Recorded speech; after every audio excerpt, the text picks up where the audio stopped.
Hello again, it's Noob, and I was on eBay the other day and I picked up a load of new old stock locks. They weren't very high security locks, but that doesn't really matter to me. I really just like picking really anything. And these older locks, they just appeal to me because they usually come in a package. They're often stuff I don't see around very much anymore. So yeah, this is one of them. This is a Chubb 1K740. It looks like the packaging is so old that all the glue has come away from this. I think it's called a blister pack, and it's very, I don't think you can see it on camera, but it's very, very yellowed. I've got I've got another lock for another video. Just look at the yellowing of that plastic. I don't know how old these locks are. Now this does say Chubb. If you turn it over, it says imported by Chubb, even though it does give the Chubb address, the old Chubb locks address, which is Willenhall, West Midlands in the UK. But I imagine this is made in Taiwan, maybe China. Not that it really makes a difference in terms of whether the lock is good or not, but it is just worth saying that this is not from the golden era of Chubb. It says it's a marine padlock. It says that it's got an anti-rust stainless steel shackle. That's about all the interesting information on this. So let's... Clearly, whoever sold this to me stuck some old tape on, and that's becoming a bit yellowed. Probably just, oh, it's even got a crack in it, just to keep it all together. But yeah, that's about it really. So let's have a quick look. We'll take off these keys. We don't need those. Actually, I'll see. We'll just take off the whole ring, get those out of the way. Quite an open keyway. The bitting is reasonable, and it looks like it is a 1, 2, 3, 4, 5 pin lock. Nice little Chubb logo on there.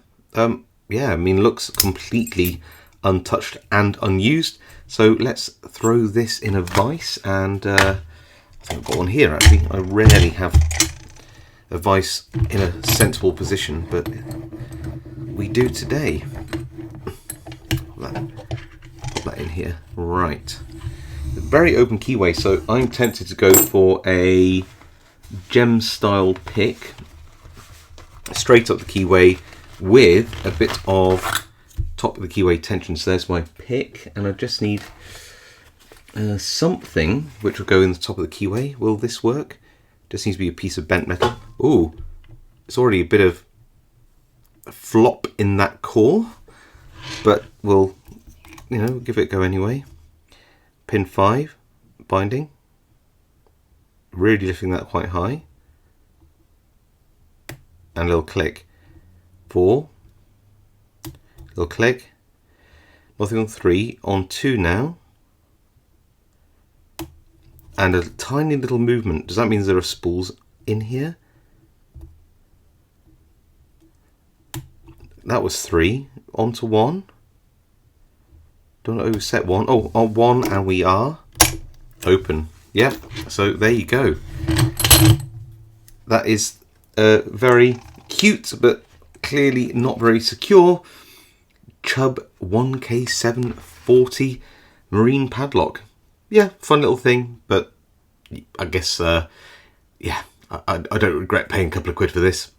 After I shot the video, I did see that the keyway is quite open. In fact, it reminds me of some locks that could be combed. So I have a comb pick here, and when I put this 5-pin comb pick in, I noticed it did hit the back. I thought, is that going to stop me from putting the tool in far enough? But actually, I did find that you can, if you're just very careful, get that tool in and it combs the lock open.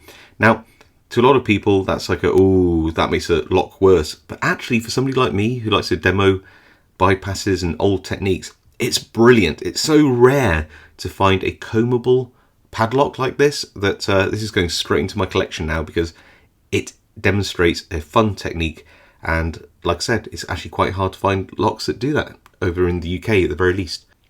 If you like this video, please give it a like. If you think I've earned a subscription, hit that subscribe button, really helps my channel out. If you have any comments, do leave them below. I genuinely read them all, and I do try to reply to as many as I can. And I'll see you all next time.